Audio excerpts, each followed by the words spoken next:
Recording started. We go there for entertainment. All right. How about next door? Get Z's going somewhere. I was gonna say, there's no way to make it any semi-lighter in here, is there? It's all or nothing apparently. Well, I'll be in the dark. I don't mind. That's good. Because people watch their own. Yeah. Oh yeah. Actually, I think if you open the blinds, it may not be that bad. Burgers, fish, It's all fried stuff. Oh, did that mean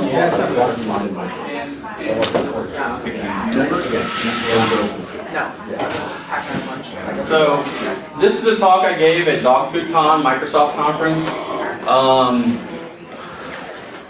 It was pretty well received. It's a cloud talk. I don't know how close it'll be to what Steve's doing, but she's doing a cloud talk next door as well. So yeah, we will give it a moment here. So is the importance of asset management not taking place? No, he is sick. Okay. The Sturiano from PayPal and then Tyler Smith from StealthCare, they're friends, and they both have gotten each other sick somehow. Yeah.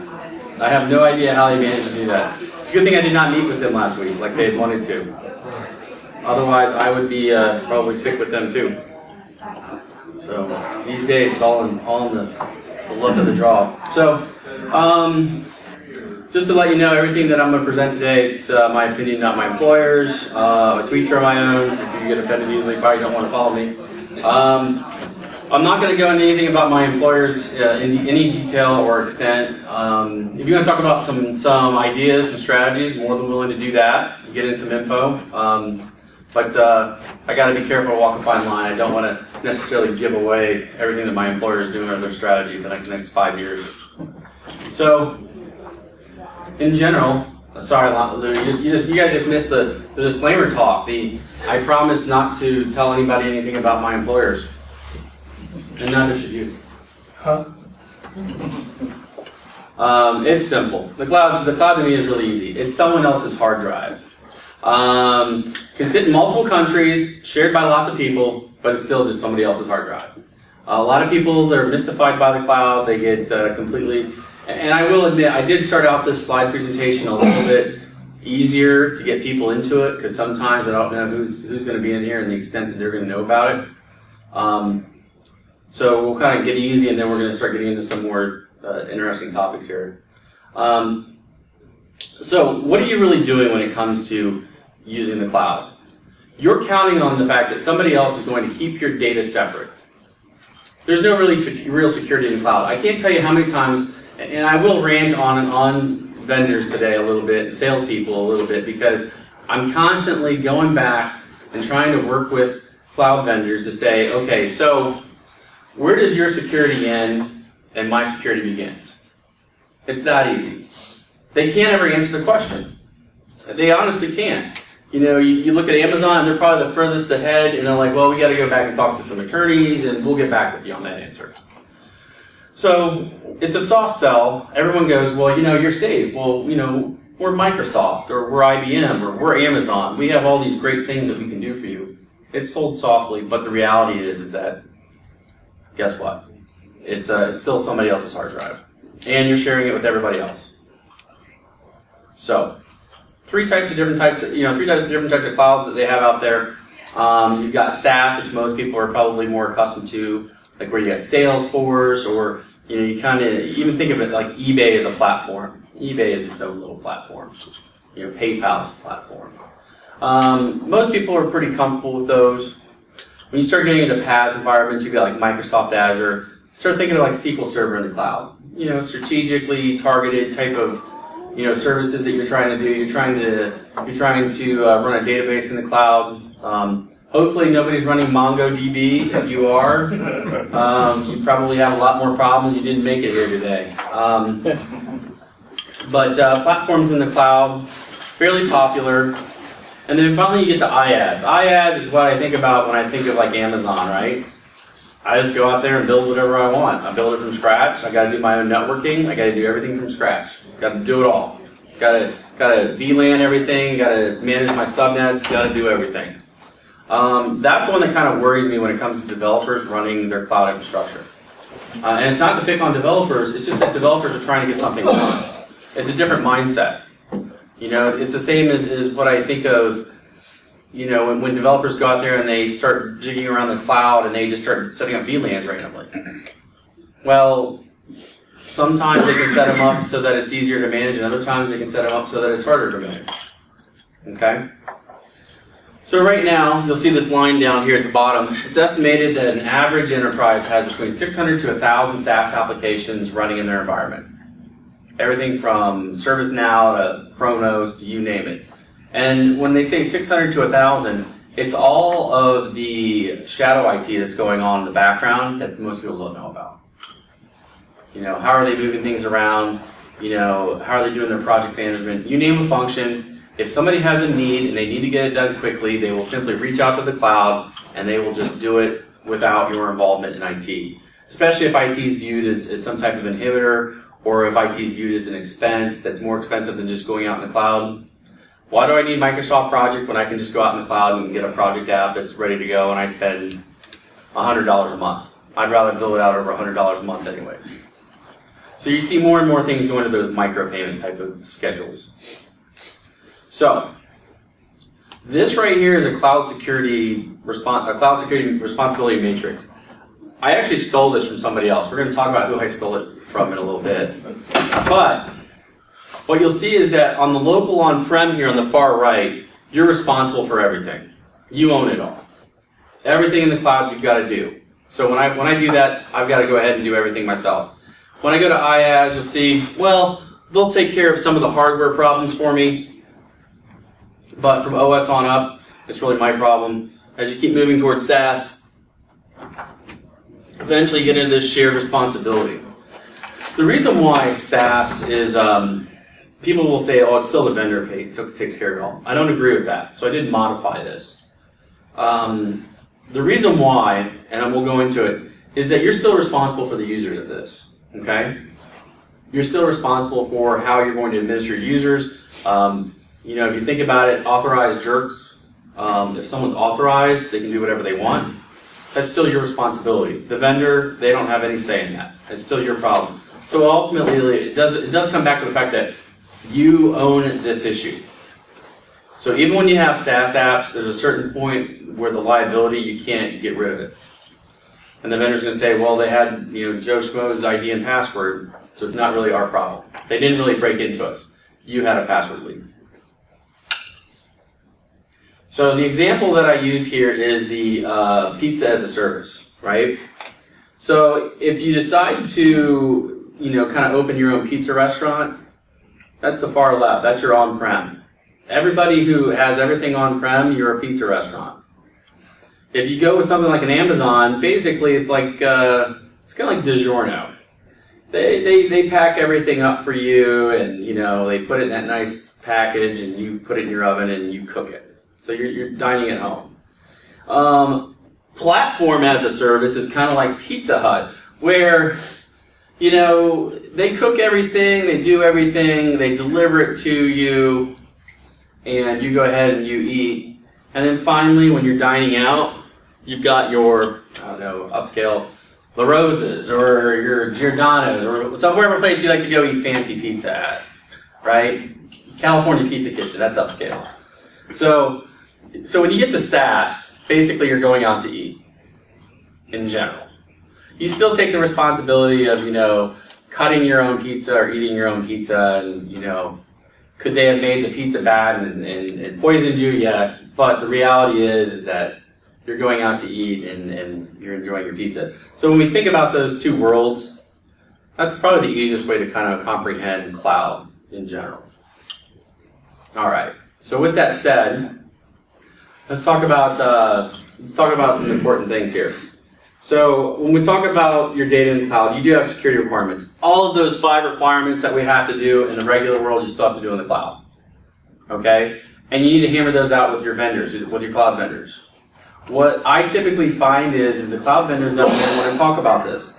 The cloud vendors, they want to talk about everything else, including selling you more new services, than really getting into the, well, who owns these problems?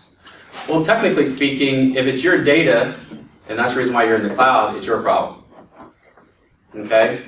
I can't emphasize that enough.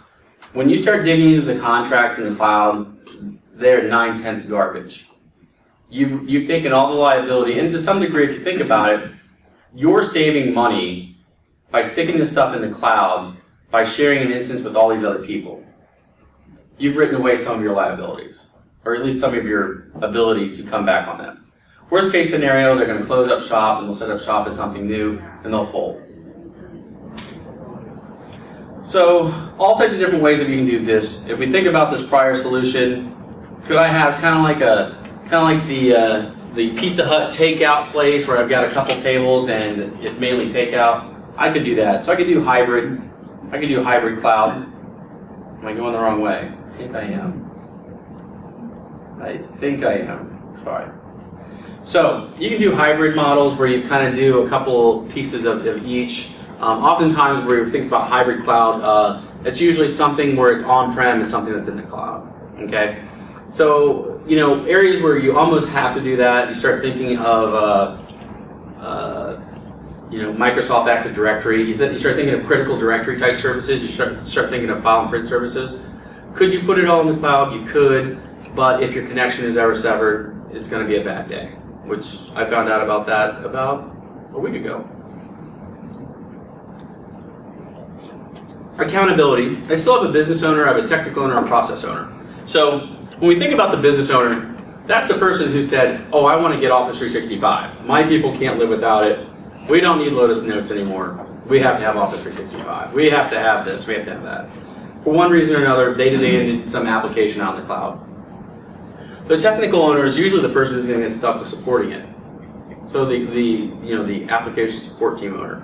And then finally, you got like a process owner. That's usually the person who's on the service end of it. Some of the technical requirements, and we're going to go through these because a lot of these things are going to impact what we're going to talk about here in a second. But two-factor authentication is critical. If you think about this, if all I need is an ID and password to break into your cloud instance, it's not a very hard thing to essentially run up a bill on you in the cloud. If anybody runs a lab in the cloud, one of the biggest things I can tell you, unless you're doing two-factor authentication, even if you are, I would almost tell you to use prepaid debit cards. Simply because of the fact that you don't want your credit card in there. I have had some friends that had they had labs in the cloud and they forgot to turn something off, or somebody's gotten into it.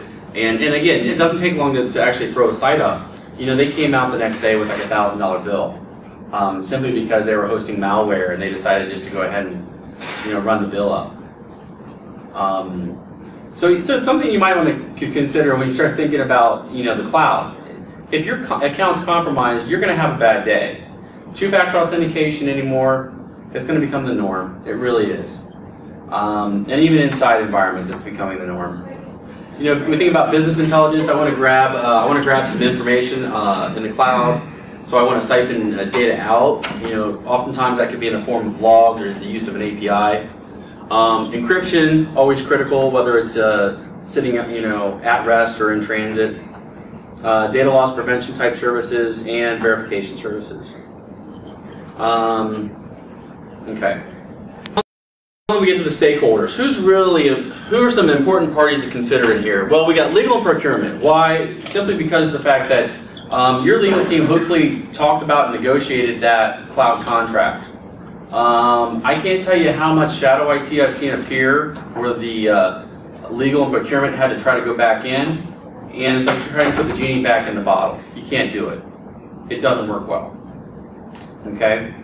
So you need to have them on the front end, and you need to have them negotiating, even though you may want a certain vendor. Let's say, for example, it's between Box and Dropbox, and you like Dropbox.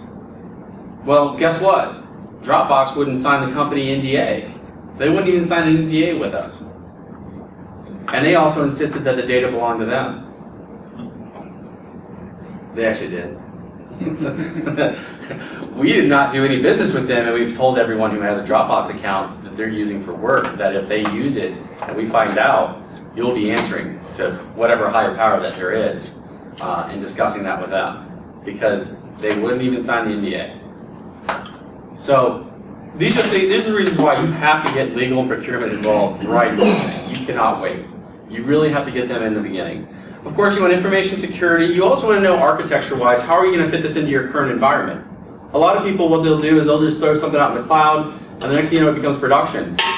And then, for whatever reason, a connection gets dropped, and they're just stuck. So now your app's down, and no one knows how it works. Oftentimes, you can find this ad hoc type of growth model. It happens. As well as infrastructure teams, even the networking team. How am I going to route traffic to and from it? How is the VPN going to work?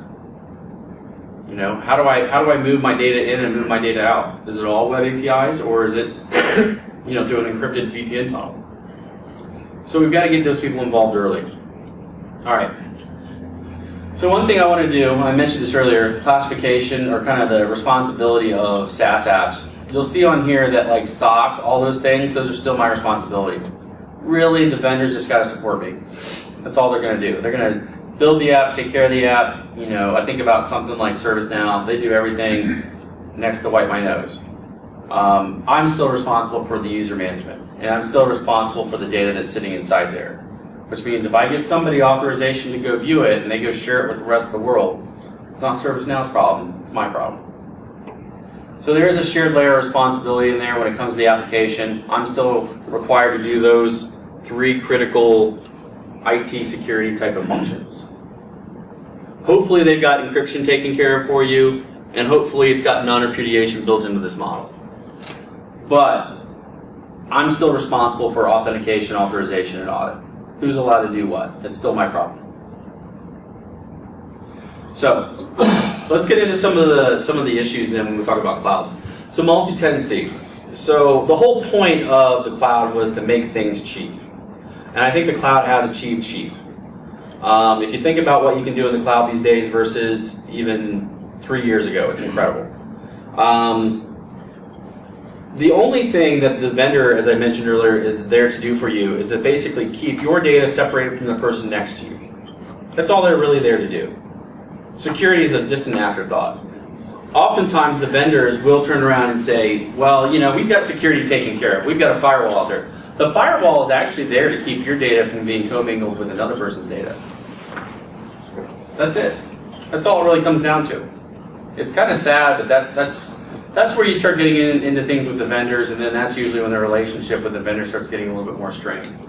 Because that's all they're really there to do. If you go and you look at the contracts of IBM or Google or Microsoft, that's really all they're paid to do. So what do we have from a risk standpoint? We've got data leakage, we've got misconfiguration issues. You do have a risk of crossover between tenants. So far you haven't really seen that happen, but it's still a risk. What's my real benefit? Lower costs. That's all I'm doing. That's the reason why multi-tenancy works. Is that I go in there along with everybody else, and we all use Office 365, and we save a lot of money. Some mitigation strategies. I could go ahead and have an isolated resource where I could have maybe a hybrid solution of sorts. I could also guarantee where I encrypt the data myself. But this is a hard thing to try to mitigate. Simply because of the fact that you have made this bet that they're not going to get compromised. This is the big risk where if the cloud provider is compromised, everyone's having a bad day. So we're not alone. At least we can say, well, all these other companies got hit. That's about the only saving grace that we have. API security. This is how most large cloud hacks have happened so far. Not a guaranteed thing that it's always going to be this way, but so far the big cloud hacks that have occurred have come through APIs, or poorly secured APIs. We start looking at this, you start looking at APIs, it allows me to do all types of different requests. Oftentimes those requests are running as administrator. So, simple things such as, running them over a VPN tunnel between me and my cloud provider, and not letting anyone else inside the tunnel. At least it's now insiders. That's a good way to mitigate it. But at a minimum, I got to be careful. If somebody can get their hands on the credentials for my API, or if I send those in the clear and somebody gets their hands on them, guess what? I'm in for a bad day. I'm trying to remember the name of the company out of Florida that had that happen, and their entire business went away in a day. Happened in, I think it was 2013, 2014. They're based out of Central Florida. I know. I completely forgot it, like the Microsoft conference too. Anyhow, the vendor was here one day and gone the next. They literally vanished overnight. These guys got in, I'm assuming guys, could be ladies too, girls are hackers too. Some people got in, they got into into this company's business, and they essentially began to extort them. When they realized that they were trying to run a recovery, they just erased everything. They lost all their business overnight, and they didn't have anything backed up. So Code space is my code space, yes, thank you. Yes, code space was here today, gone tomorrow the next. It really was that bad and that quick. So when we think about the risk, as we mentioned, known vulnerabilities against them, misconfigurations, sending API information in the clear. What are the benefits of APIs? Well, I think we all probably can attest that APIs are really convenient. I can share data really easily. I love APIs for myself, because I like to take data in and out of ServiceNow like crazy, because I don't want to have people spend time in Excel killing spreadsheets and killing time and wasting resources when it's as simple as a lookup in ServiceNow or some other asset management system. Why spend my time trying to do that? Mitigation strategies here. Again, we kind of mentioned them earlier. Encrypt the heck out of it. I'd even consider putting in a VPN between your critical systems, as well as testing the security of your API.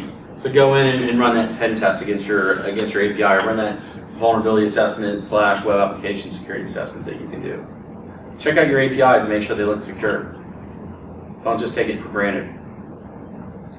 Cloud portability. What's great about the cloud? Another great thing we can do with the cloud is we can turn around and we can take our data and we can move it overseas and bring it back overseas.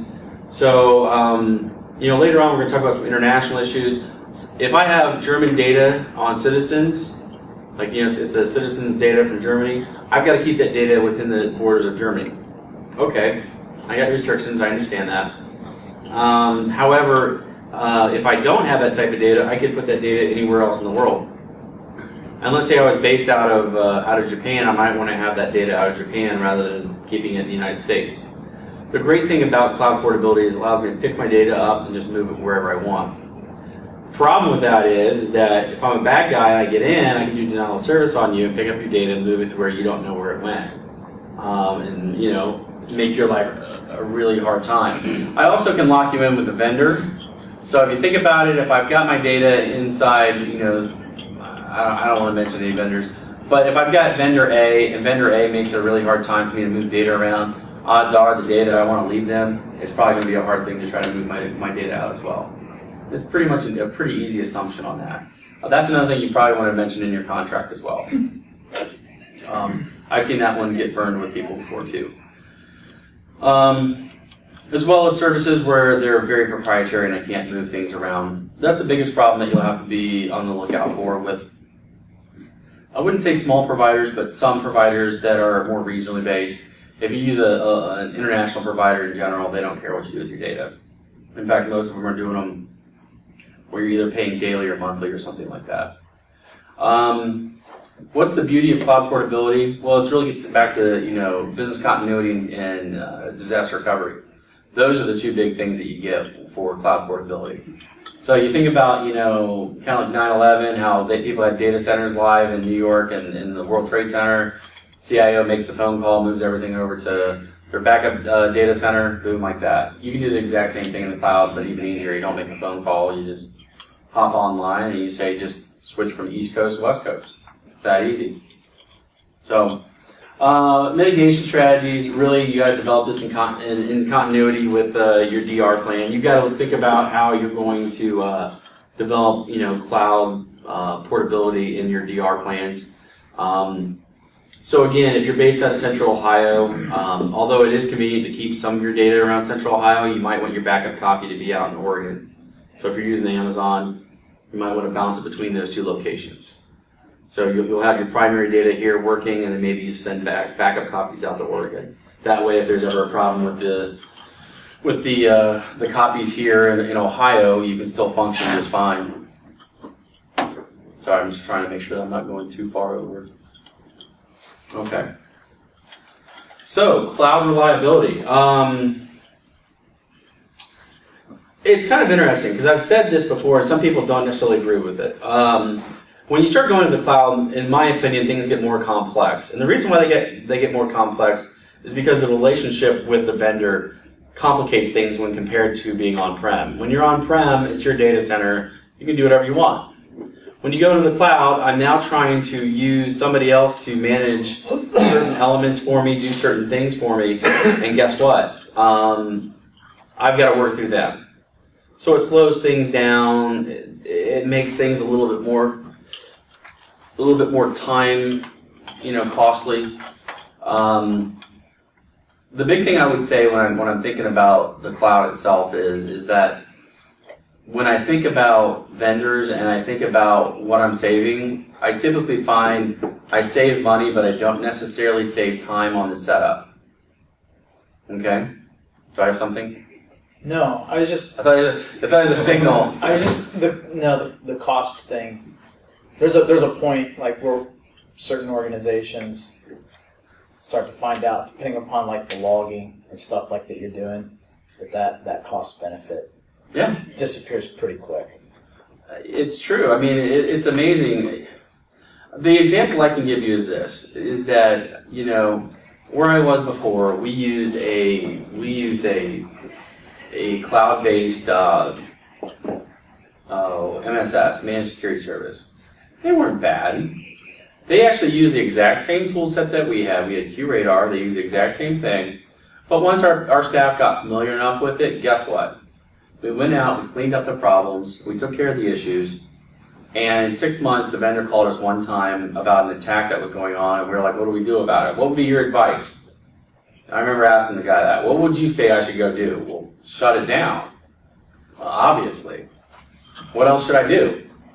Well, thanks for the update. I'm going to go to bed because it's 4:30 in the morning, and if I'm going to call the firewall team right now, the firewall team is going to tell me to go pound salt until at least 7:30 in the morning, but I'll send them an email. So, okay, so someone's attacking us. What do we do? Block that IP address. Okay, what are they going to do? Go to another IP address. So, when I think about the cloud, I do think that you're simply trading. You're moving around your expenses. That's all you're really doing. Instead of having certain capital expenses and labor expenses, you're just taking it out of the cloud. And you're taking people and you're having to spend more time with them.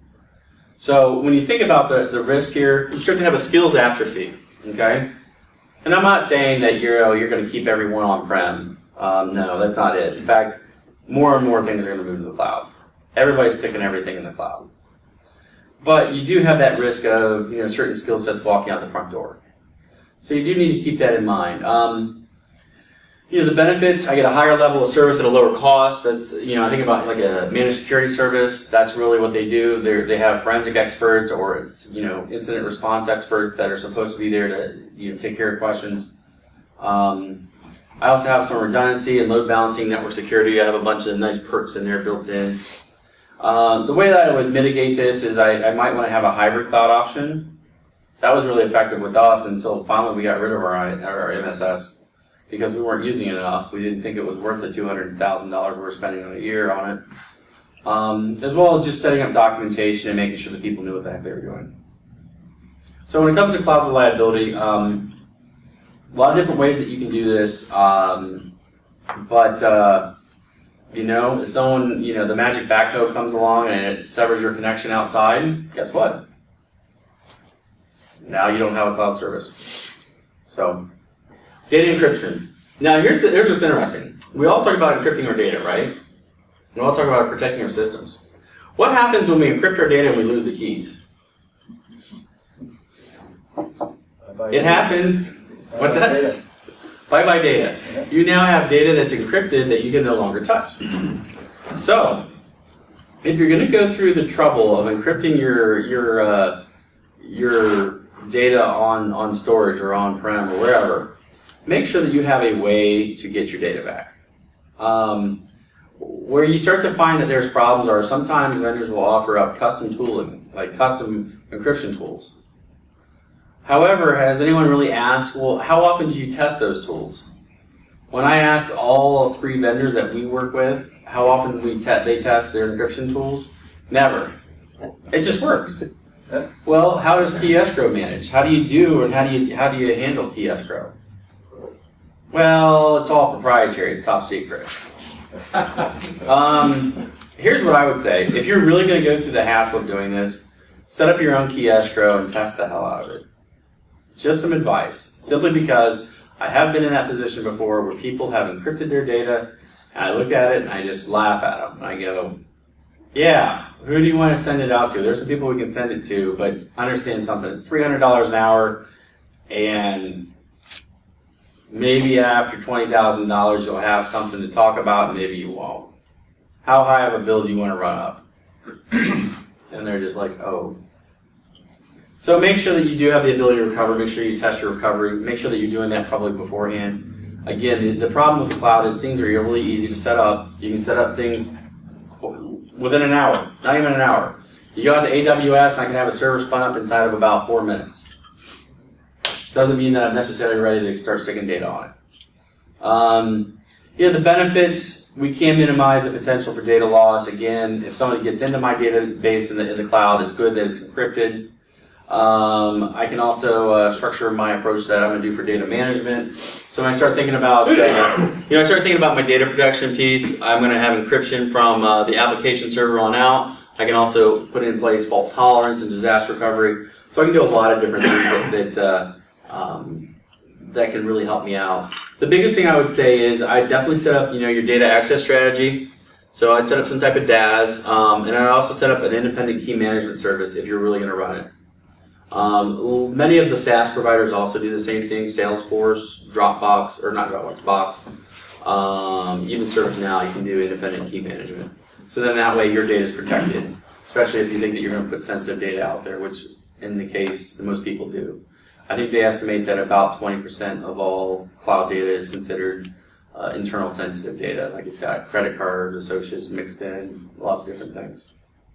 That came from Sky High, by the way. Security as a service, a CASB. So we could have an entire talk on CASBs. If you've ever heard of like a Sky High or a Netscope, those guys are CASBs. CASBs are really good. They're basically, services that are in the cloud, and they essentially help you either audit or understand the security of your cloud-related services. So they do a number of different things where they can intercept it, they can inspect it while it's sitting in the cloud. It just depends on how you want to do it. To me, I kind of lump them all together in this big cloud or CASB type of environment, simply because of the fact that one of the big risks I see is that they're oftentimes improperly positioned as a service. So a good example is I'm looking for a cloud DLP service provider. I can't tell you how many people who came out, at least from a salesperson, said, oh yeah, we do that. And I said, well, let's talk about it. And then they spoke, and then I say what I wanted, and they're like, yeah, and the SE or the engineer is going, no, we don't do that. That's not how it works. So what you find is that with CASBs are that they usually do something very, very well. And in some cases, they only do it for Microsoft, or they only do it for Amazon, or they only do it for Google, or they only do it for IBM. I typically am looking for the ones that can do it all across all. I also, if I'm looking for SaaS apps, I'm looking for ones that can cover the bulk of my critical SaaS apps. So I got to take a couple steps to find out those critical applications that are really going to matter to me.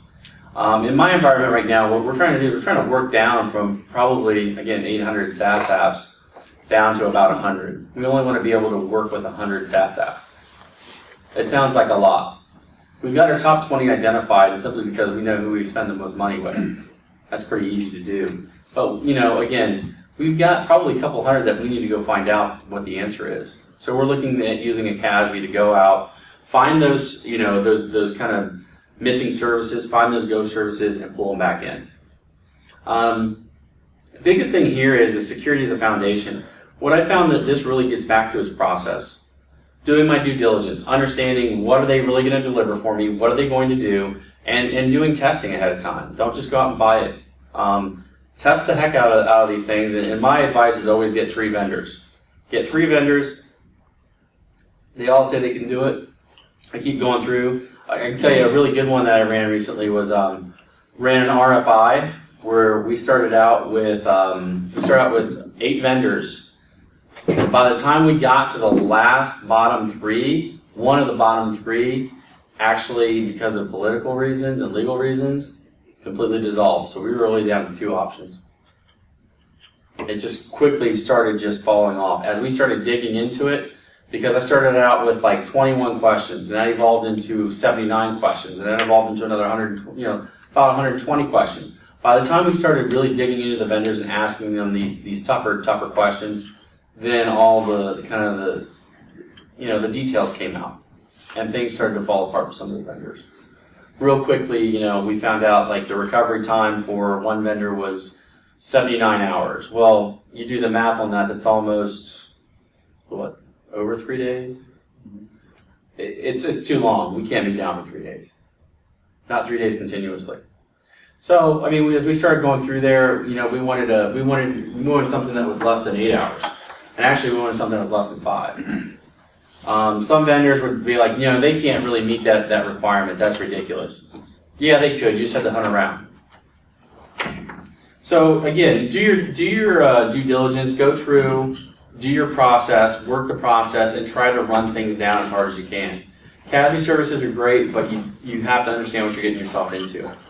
When we think about traditional security migrated to the cloud, can I get cloud-based firewalls and IPSs and reverse proxies? Yes. Every one of them sells them. Amazon sells them to IBM, to you name it. Everybody has them out in the cloud. The real question is, what are they going to do for you out in the cloud? Recently, when working with some semi-technical people, they said, well, all you do is stick a firewall out there, right? And we're good? Well, yes, but firewalls inspect at layer 3, and you're looking for something to inspect at layer 7. And that's when we started getting into it, and they started realizing real quickly here that they were going to meet a checkbox, which is great for the auditors, but it wasn't really that good for us in reality. When we started digging into it, we're like, okay, so what is this? Well, it's a custom-based application. There's all these really cool, neat things. What's it written in? Oh, I don't even have an idea what it's written in. So we needed to go out and figure out what was the code written in, develop a better strategy for sticking something in front of there to, do better security than just making ourselves feel better. We think about traditional security in the cloud. The risk is improperly positioned services again. I can't tell you, like, people have found out, like, oh, you guys are going to the cloud. That's great. How can I help you with that? And I go, what do you have as a cloud service? And they're like, well, we offer this little thing. Could it fit in? I'm like, nah, not really. You really have to look at what you're doing. Even for what I'm doing personally right now, I've already, told my company that we are not going to bet anything more than a year for any contract on cloud, because we don't really know where it's going to ship next. So we'll go year to year, and as we sort things out, we're going to hopefully begin to expand that into maybe a 3-year contract with someone. But we're not going to go out and say, let's bet 5 years on this company and get into a contract only to find out that they can't meet my needs. It's, again, just a bad situation to be in. So the risk that you do run in here, you have a false sense of security. You'll have people who'll be like, just throw a firewall up. We're all magically safer behind firewalls. No, we're not. Not between a firewall that I'm using at a network perimeter and I'm doing certain network protection than I am for applications. There is a benefit, though, for security, migrated to the cloud. The thing is that for current staff, it's an easier transition. It kind of helps get them into that mindset. Also allows you to visualize and maybe understand your security posture a little bit better. So when I start thinking of the firewall in the cloud, especially network-related people who love network diagrams, that helps them put things together in their head a little easier. Management can understand things a little bit easier. It's just something to think about. And again, mitigation gets back to process. It really gets back to process. It's not even like, I have this application firewall, that application firewall, or this IPS, that IPS. One of the basic things I would say is, can your IPS keep up in the cloud? Is it going to be on, infrastructure that can actually power it? Because oftentimes what I found is that when you put IPS in the cloud, you end up turning certain functions off you'd like to probably have, and the reason why is because there's not enough resources sometimes in certain, virtual servers to even keep up. So Again, do your due diligence. Prep everything ahead of time. Know what you're getting yourself into. And that way, even your execution, your execution's that much easier. You okay? Yeah, sorry. Yeah, look like you've been having a little rough day there. Yeah, I am. All right. So international privacy compliance risk. So here's the other big thing. Commingling of data. So let's say I'm in the cloud. I've got all my users out there, but I've got German users and they're mixed in with Americans. Wouldn't be a problem, except that in Germany you have to keep German citizen data on-prem within the country's borders. In fact, only a German is allowed to touch them, supposedly. I don't know how well that can really be enforced, but it is something that you do have to take into consideration. Excuse me. No matter what, that data sitting on the cloud is still your problem. You do have to evaluate how you can move your data and how you segregate your data and keep, Canadian data, for example. They have certain restrictions you have to follow. How you keep that from getting commingled with your U.S. data as well as your EU data. So you need to understand exactly how your data is broken up and figure out what your strategy is going to be. In these days, if I've got a large corporation and I've got customers in all areas of the world, I will usually have a Canadian data center, a U.S. data center, and a data center in the EU. And depending upon how much business I have in certain countries, I may want to even put that EU data center, like in Germany. I might want to go ahead and put it in France. If I'm over in Asia, I might stick that one in Japan. But then again, I might stick it in Australia. It just depends on how I do it. Okay. So you definitely need to have some legal representation, understand how your data is going to work and where you're going to stick your data centers. I mean, it's one thing to go ahead and put your test one up here in Columbus, Ohio with Amazon, and you've got another backup one out in Oregon. That's great. But as soon as I start handling EU citizen data, the rules change. And in the case of, has anybody seen that the EU recently changed their laws where they can fine you up to 4% of your global profits? So just keep that in mind. If they feel that there's a privacy breach in excess, it's something fairly egregious, they can take financial actions against you. All right, so we're nearing the end here. So the big thing you have to remember, from a legal standpoint, it's your data. Almost all these contracts, even with SaaS providers, guess what? It's your data. They don't care. You give out the keys of the kingdom, it's your problem. They don't really care. What happens if my data provider gets broken into and the world comes to an end? They'll give you a piece of your money back. Everything okay? Nothing's on fire? Nothing's on fire. Great. Okay, just making sure. They'll give you a piece of your money back, but they can't give you all of your money back. And the reason why is because you, along with all your friends, got together and essentially bought a timeshare on a hard drive.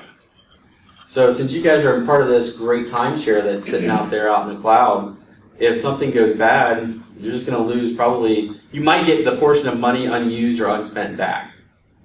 You might get a portion of your money back, but odds are you're not going to get your money back, and typically what I find is the data is worth more than the amount of money that you spend in the cloud.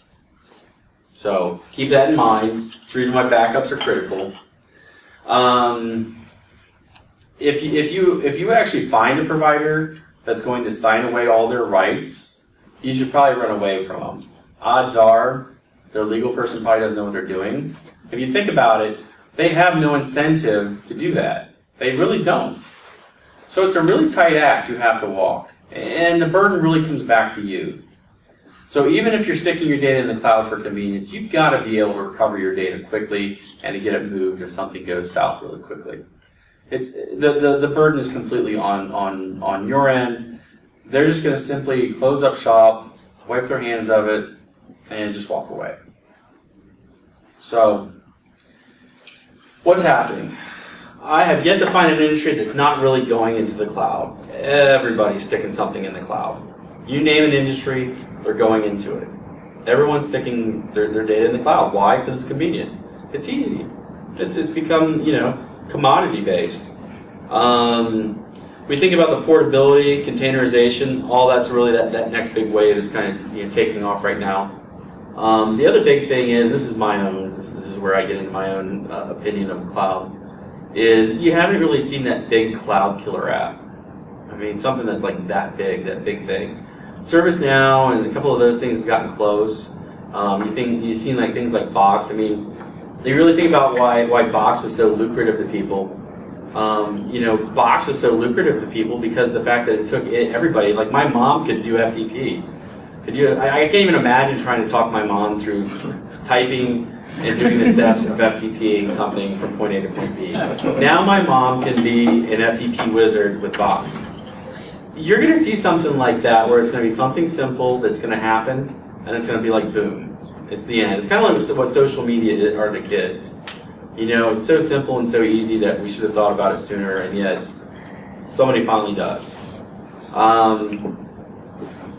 You start thinking about automation in the cloud. The fun thing that you can definitely do with the cloud is you can automate the heck out of it.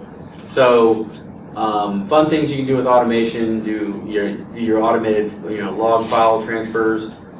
You can also do certain scans. You can kick off things. Just recently, me and a coworker, she and I are working on.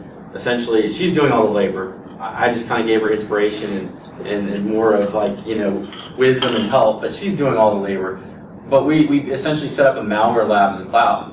We're testing all these EDR vendors out because we want to make sure that we know what we're doing with them. And what I found with EDR vendors are that they all part the Red Seas. So no matter what, even the crazy scenarios, we threw out these crazy scenarios that we knew in a million years would not possibly work. We still had vendors go, oh yeah, we can take care of that. Oh yeah, we can do that. I'm like, okay, you'll show us. Because we're going to set it up in the cloud, and we're going to run this lab. Well, imagine running 200 pieces of custom ransomware that encrypt everything, right? And you've got to essentially regenerate everything after it's encrypted all your data. That's an automation point. That's where you can do automation in the cloud. And we get through about 2 vendors a week. And in total, we're rebuilding the infrastructure about 1,000 times a week. That's how many different variants we put together. And that's how we're testing our EDR out. So we can put all that stuff in the cloud. Because it's kind of funny, we actually had one vendor who said, oh, you can do it on-prem, you can do it in production. We are not testing out anytime crypto ransomware, we are not doing that in production. Not in a million years. Not on our file and print servers. No, we are not doing that. They did, and guess what happened? We went in, we flipped a couple bits, I went right past it. Now they might be able to tell me that it's gotten infected with ransomware, it's all crypto lockered up and what have you. But guess what? It doesn't do me any good when it's all basically damaged. So those are the types of cool things that you can do in a cloud. All types of fun things. You can set up your pen testing in the cloud, do vulnerability assessments through the cloud. Lots of cool fun things you can do there. Automation makes things easier. You start thinking about machine learning. You're starting to see elements of that get introduced to the cloud. You're starting to see things like Watson, where you can leverage IBM's machine learning. To me, that's really cool, where you can start to essentially have Watson talk back to people. So a lot of those chat bots that you have, that they try to trick you into thinking that it's a real person typing it in. It's Watson. Now that Watson's got that verbal piece to it, it can actually talk on the phones and sounds like it's, oh, Sally, and they can give Sally different dialects from around the country. So it's crazy stuff like that that's starting to happen now in the cloud. So the single biggest question you want to ask your cloud vendor is this: where does your security end and my security begin? It is the single biggest question that you'll ask. It's the biggest problem that you'll get responses from. I just finally got everything clarified with Amazon. It took me about 9 months. I'm still not that far ahead with Microsoft and Google. They won't call me back. And IBM's really not good about calling me back. But that's what I'm trying to drive at, is where's that demarc point? No one can really answer the question. I find it very difficult for most vendors to answer that question. And it's simply because the salespeople don't know. And all they ever do is they refer me back to my legal guide. Especially Microsoft. Microsoft's like, go look at the legal guide, and it'll tell you exactly what you're responsible for. So yeah. The one thing I would say in here, hopefully you consider coming to the ISSA InfoSec Summit. Connie down here, she helps run that. It's really called ConnieCon, in case you didn't know. She does a great job of doing those things. You can link in with me. You can look at my Twitter rantings. Twitter, I don't know. You need to have thick skin there. I do want to thank John Sanders, the guys at Secure Idea. They offer a great, at DerbyCon every year, they have a great Amazon security course. And the reason why I say it's great, and they actually developed it, was because they were trying to build pen test stuff in the cloud, and guess what happened? They didn't know any of this stuff, so they had to share their ideas with somebody, and they wanted to make some money off of it. And then finally, Albert Barron, the person that created Pizza as a Service. So, any questions? Was it good, informative, useful, helpful? Okay, great. I hope so. So thank you.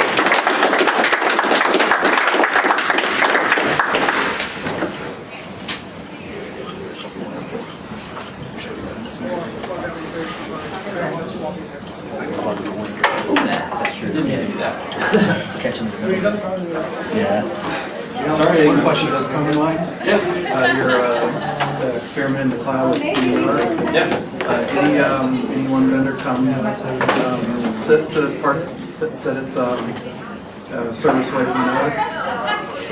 Any particular vendor? Actually, I'm telling Lydia that we should publish this thing. As much time as we spend on it, we should like publish a report or do something. It's kind of weird. I mean, it's like the big three, like the Silence, CrowdStrike, SentinelOne, they've done pretty well, but we can still trick them.